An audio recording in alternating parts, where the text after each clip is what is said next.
beautiful setting and a good, hard, tough football practice. Appreciate the guys coming out and practicing the way they did.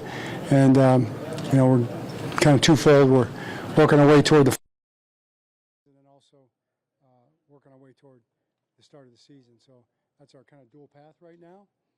Happy with the guys. I thought they really got out and got after it today. See some extra guys running over there doing some extra, which is impressive. So I like the way our guys work. I think that's kind of how it's supposed to be, and this is a hard-working group. We did have a couple injuries. We had Xavier broke his clavicle, so he'll be out for a while. And Dayton Wade had to have surgery on his chest, ribs, so he'll be out for a while. So those are the two injuries you have.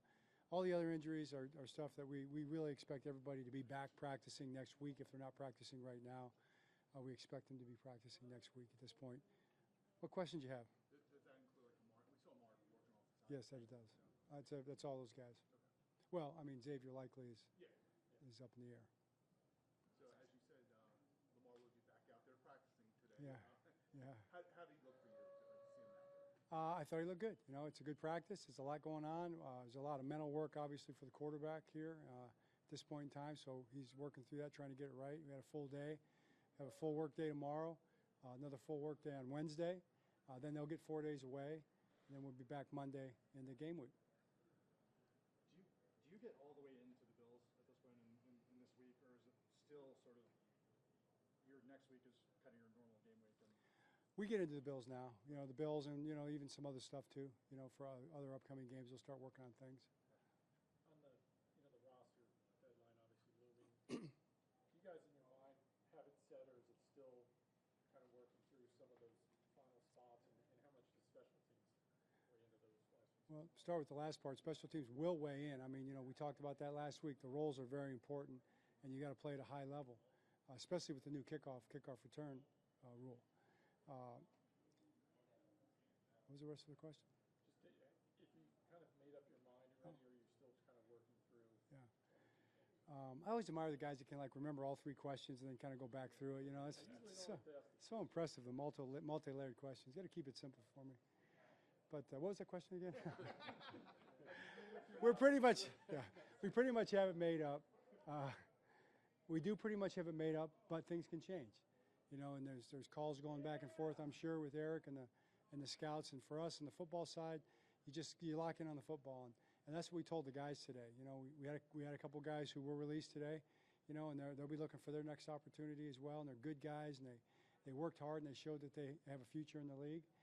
Somehow, some ways, got to keep growing as players. And then the rest of the guys here too, the same thing. There's a little anxiety, but they didn't let it show in the way they practice. They're out there, they're doing it. Because you don't know what's going to happen. There's the 53, there's starting jobs, there's special teams jobs, there's a 53-man roster, there's the practice squad, there's other teams, there's trades, there's all kind of things that can happen. So really your job as a player is to get out there and play and do your best and play your best, and when you do that, good things can happen for you. John, there have been some years where you guys have made a trade literally the day of the deadline, the roster cut down. Do you discuss that with Eric now? Do you sense there's still possibilities of that with this year? Well, I just know there's a lot of conversations going on. I think when, and he'll kind of apprise me of where it's at, and he has. But when something gets to be serious, then it becomes serious, And usually it does work its way to the last minute. Usually it seems that way. And that's kind of where we're heading tomorrow. Some of these guys might not make the roster, but the undrafted guys, especially this last preseason game, it really seemed like showcase the depth you have when you bring in undrafted guys. What do you think has allowed Eric and the team to kind of bring in guys of that caliber for you? Yeah, I just think we have a really good system. We have great scouts. Eric's obviously a great leader. Been doing it here for a long time. Had a lot of success with the undrafted free agents, and we had guys who were trial guys that are in contention to make the team this year. And that doesn't always happen. And I'm sure there are guys in contention to make the team that other teams didn't even have on their list at all.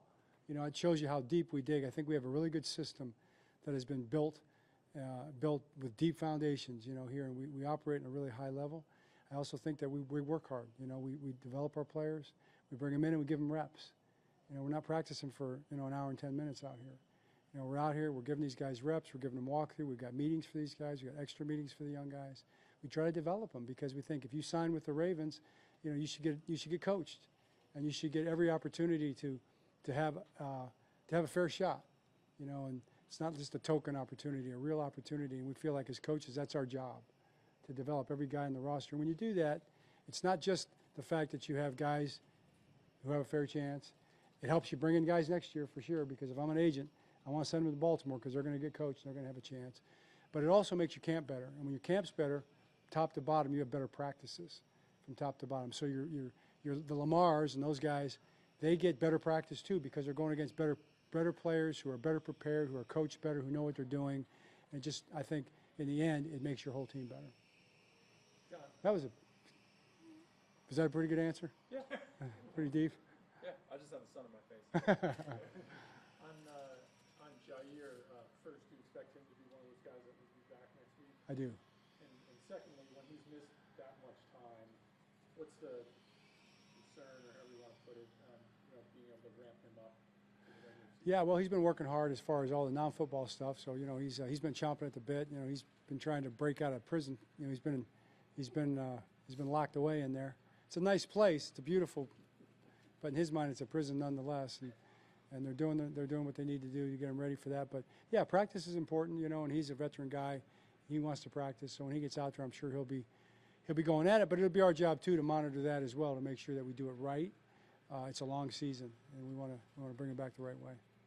John, is Hummel one of the guys that's banged up? And you brought him in at the very beginning of free agency. How important do you anticipate him being for special teams, knowing you did lose a couple of veteran linebackers last year? Yeah. Hummel's going to make the team. You know, he's going to be a big part of what we're doing.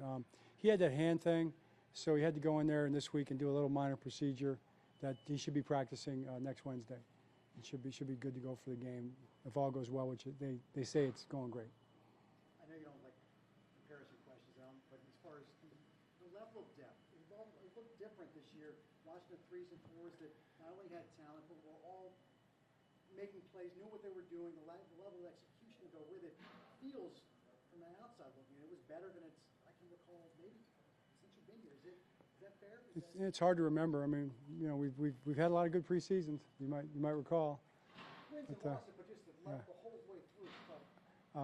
Right, and I think that's a good observation. Certainly better than last year for sure. You know, if we're going to make a direct comparison, I feel like we're a lot better place right now as far as the preseason goes. Deeper, more guys playing at a high level for sure. I definitely see that, and I think that's a good thing. You know, hey, we're where we're at now, so it's all we can judge by, and I feel good about that at this point. And I know you never say never, but at this point, do you see any position group where you would think you might be looking for guys who are available after other teams do cut down? Yeah, I don't think we're scouring. I mean, I know that they're scouring. I mean, I know they know everybody, but I would be hard pressed for me to think that we'd bring somebody in here that would be better than who we have. But never say never, and you never know what opportunity might present itself for sure. John, how much joy do you get out of telling some of these guys that they've made the team? I'm talking about, undrafted free agents and guys that may have not been given much of a shot coming in. So much joy. I mean, the whole thing is emotional. The whole thing is incredibly meaningful. Walking out of the tunnel, back to the buses from Washington, one of the guys, young guys, you know, he was kind of walking, and you can tell he was emotional. And, you know, how'd you play? He goes, I think I did just okay, not great. And I'm like, man, I'll bet you played great, man. You've been playing great the whole camp. I'll bet you were physical. And he just gave me the biggest hug, you know, and it just means so much. I mean, I hope fans and all of us can understand, you know, how much these guys put into it, you know. So when you get an opportunity to tell a player that he made the team, maybe especially a guy that you didn't expect necessarily to make the team, but I promise you, he was calling his mom and dad every night and telling them how it went, and, you know, what did the coach say, and how many plays did you make, and, you know, I had a good play or I had a bad play or whatever it is, and it's just like your whole world's wrapped up into it as a family, you know. And sitting on the buses there, and right in front of us was all the families for whatever reason. The families were right there, and you could, I mean, so many families with rookie free agents jerseys, you know, and it's like, wow, you know. I saw 48, I saw 49, I saw 86, you know, 28, you know. Their families there, a lot of people, you know, and they'd come out and they'd get in there and they'd hug them and tell them they did good, you know. I just feel like that's what this is all about, you know. It really is. It's a human thing. It's an amazing, crazy sport. You know, it's a real metaphor. I've always said this. It's a metaphor for life, I know it's not life, but it is life. It is life for people who are involved in it, and I think that's why the fans involve themselves so much and make it part of their lives, because they can see how real it is. This is genuine, real drama, you know, and they put so much into it. I mean, look at our running backs, how hard they ran in that game, throwing their bodies in there the way they did for a quote-unquote meaningless preseason game, you know, and not meaningless to the people playing in it, you know, and to their families. So I just feel like it's I appreciate your questions, where you're going with these questions, because to me they're exactly right. Does it get any easier to tell these guys that they don't make the team? Man, no. It gets harder, Mike. It gets harder, you know. It gets harder. I'm heading toward grandpa territory, just like you know, and you see your kids in these kids. And, you know, I had a Miami of Ohio grad today, you know, and Reed, and we were talking, and had his Miami shirt on, you know. That's